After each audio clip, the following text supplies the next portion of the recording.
नमस्कार. नक्की करून पहा चपाती सँडविच आणि तेही घरात असलेल्या साहित्यात तयार होणारे हे सँडविच आहे. अशा सोप्या आणि टेस्टी रेसिपी पाहण्यासाठी चॅनेलला सबस्क्राईब नक्की करून ठेवा.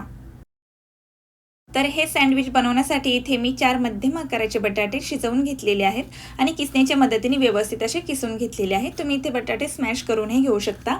त्यानंतर बारीक चिरलेला कांदा, त्यानंतर बारीक चिरलेलं गाजर, त्यानंतर बारीक चिरलेली शिमला मिरची आणि बारीक चिरलेली कोथिंबीर घेतलेली आहे आणि ते या बटाट्यामध्ये ॲड केलेलं आहे.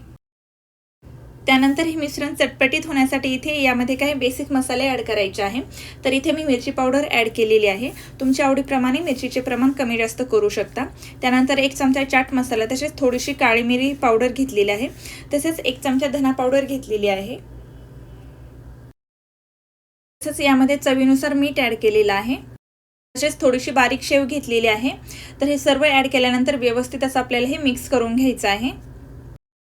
तर हे स्टफिंग व्यवस्थित असं मिक्स करून झाल्यानंतर इथे मी एक चपाती घेतलेली आहे आणि त्या चपातीवर काय केलेलं आहे की पिझ्झा सॉस आणि टोमॅटो केचप अशा प्रकारे मिक्स करून घेतलेला आहे आणि या चपातीवर एकसारखं व्यवस्थित असं पसरून घ्यायचं आहे. जर तुमच्याकडे सँडविच चटणी असेल किंवा शेजवान चटणी असेल तर तीही तुम्ही इथे यूज करू शकता तुमच्या आवडीप्रमाणे. टोमॅटो केचप आणि पिझ्झा सॉस लावून झाल्यानंतर आपण जे मिश्रण तयार करून घेतलेलं आहे ते हलक्या हाताने सगळीकडे व्यवस्थित असं पसरून घ्यायचं आहे. खूप जाड असा थर द्यायचा नाही तर पातळच थर या चपातीवर पसरून घ्यायचा आहे. काय होतं, खूप जर जाड थर केला तर हे सँडविच खूप हेवी होईल, त्यामुळे एकदम पातळ थर द्यायचा आहे आणि व्यवस्थित एकसारखं पूर्ण चपातीवर हे पसरून घ्यायचं आहे. त्यानंतर यावर मी पिवळी शेव ॲड केलेली आहे. तसेच यावर मी मेयोनीज ॲड करणार आहे. पूर्णपणे ऑप्शनल आहे, नाही यूज केले तरीही चालेल. तसंही हे सँडविच खूप छान लागतं, परंतु इथे मेयोनीजमुळे काय होतं की हे सँडविचची चव अजून इन्क्रीज होते. त्यामुळे इथे मी पूर्ण ह्या चपातीवर व्यवस्थित असं मेयोनीज पूर्णपणे पसरवून घेणार आहे.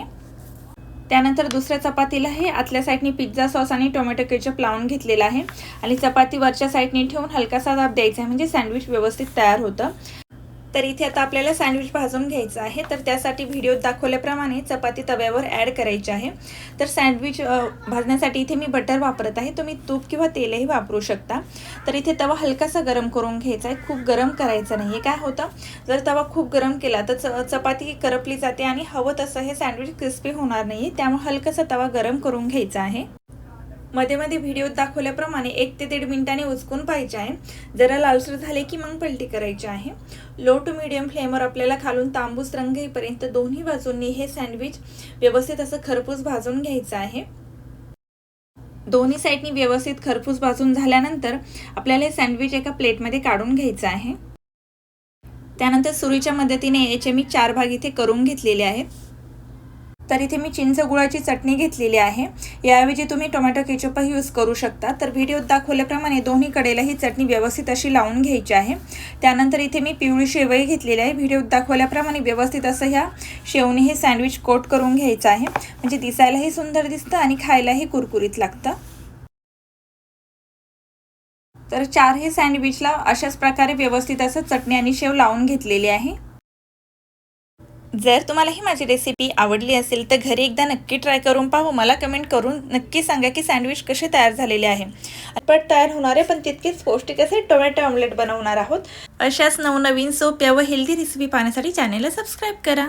तर हे ऑमलेट बनवण्यासाठी इथे मी 2 मध्यम आकाराचे टोमॅटो घेतलेले आहे, 7 ते 8 लसणाच्या पाकळ्या, थोडंसं अद्रक, त्यानंतर 2 मिरच्या घेतलेल्या आहेत. तुम्ही तुमच्या आवडीप्रमाणे मिरचीचं प्रमाण कमी जास्त करू शकता.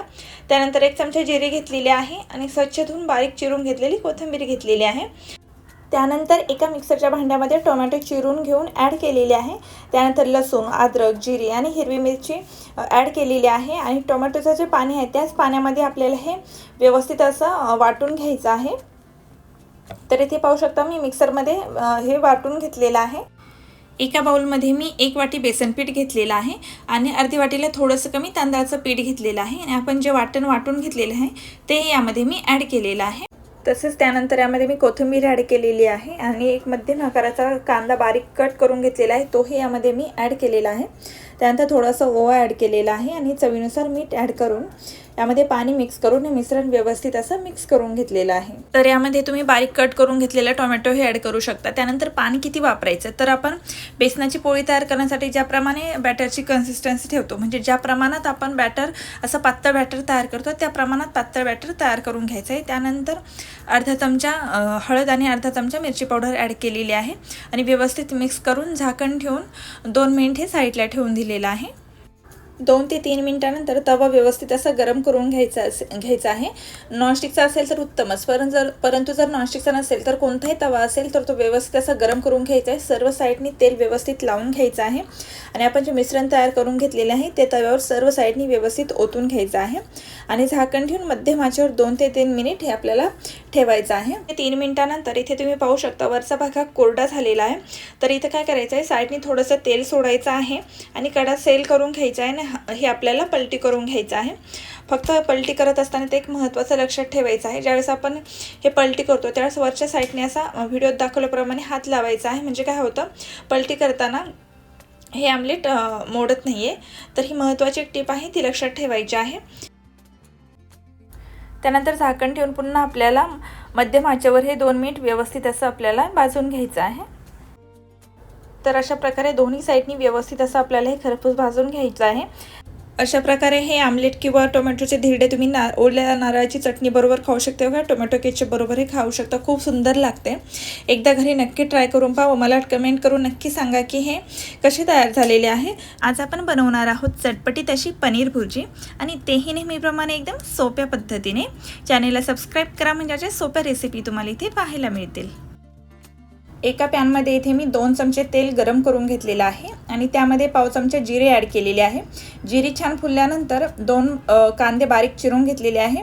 हे कांदे यामध्ये आपल्याला परतून घ्यायचे आहेत. कांदा परतून झाल्यानंतर 1 चमचा अद्रक लसूण पेस्ट ॲड केलेली आहे. तेही कांद्याबरोबर व्यवस्थित असे आपल्याला इथे परतून घ्यायचे आहे. त्यानंतर इथे एक टोमॅटो बारीक कट करून घेतलेला आहे, तोही यामध्ये आपल्याला परतून घ्यायचा आहे. इथे मी झाकण ठेवले आहे. झाकण ठेवल्यामुळे काय होतं की 2 ते 3 मिनिटांमध्ये टोमॅटो छान असं स्मूथ होतो.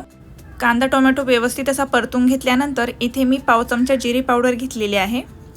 तसेच पाव चमचा इथे मी धना पावडर ॲड केलेली आहे. नंतर पाव चमच्याला थोडंसं कमी इथे मी गरम मसाला ॲड केलेला आहे. आपण पुन्हा गरम मसाला थोडासा ॲड करणार आहे, त्यामुळे इथे मी थोडाच वापरलेला आहे. त्यानंतर इथे 1 चमचा मी मिरची पावडर ॲड केलेली आहे. तुम्ही ज्या प्रमाणात तिखट खाता त्या प्रमाणात तुम्ही मिरचीचे प्रमाण कमी जास्त करू शकता. हे सुके मसाले आपल्याला कांदा टोमॅटोत व्यवस्थित असे परतून घ्यायचे आहे. झाकण ठेवून 3 ते 4 मिनिट हे मसाले आणि कांदा टोमॅटो आपल्याला व्यवस्थित असं शिजवून घ्यायचं आहे. तर इथे पाहू शकता कांदा टोमॅटो आणि हे सुके मसाले व्यवस्थित असे मिक्स झालेले आहे. तर इथे मी 200 ग्रॅम पनीर घेतलेला आहे आणि पनीर व्यवस्थित किसणीने किसून घेतलेला आहे.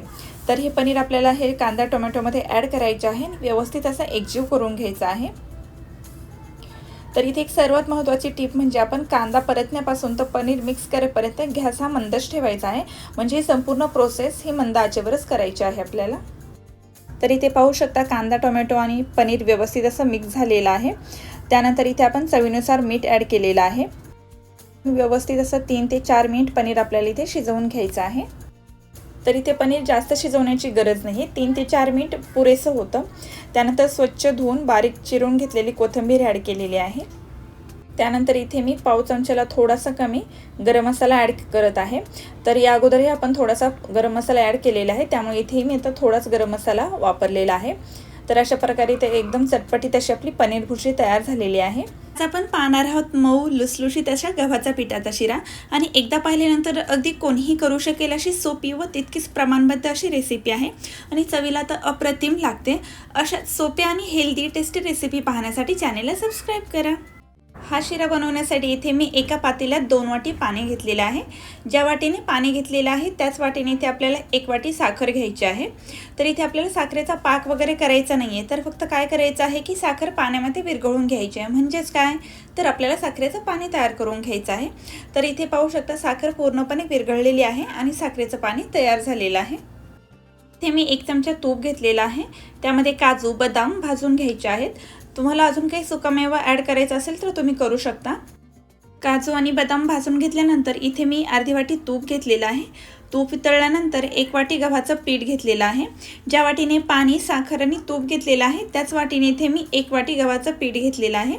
तर हे पीठ आपल्याला मंद आचेवर खरपूस असे भाजून घ्यायचे आहे.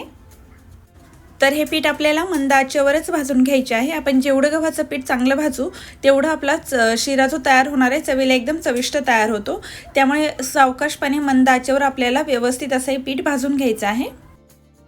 तर इथे पाहू शकता गव्हाचं पीठ तुपामध्ये व्यवस्थित असं भाजले गेलेलं आहे. तर पीठ भाजून झाल्यानंतर आपण जे साखरेचं पाणी तयार करून घेतलेलं आहे ते आपण पाणी यामध्ये ॲड करणार आहे. तर हे पाणी ॲड करताना एक लक्षात ठेवायचं आहे की हे पाणी थोडं थोडं करून ॲड करायचं, एकदम पाणी ॲड करायचं नाही आहे. एकदम सावकाश आणि काळजीपूर्वक ही प्रोसेस करायची आहे. तर इथे पाहू शकता थोडं थोडं पाणी ॲड करून व्यवस्थित असं हे मी मिक्स करून घेत आहे.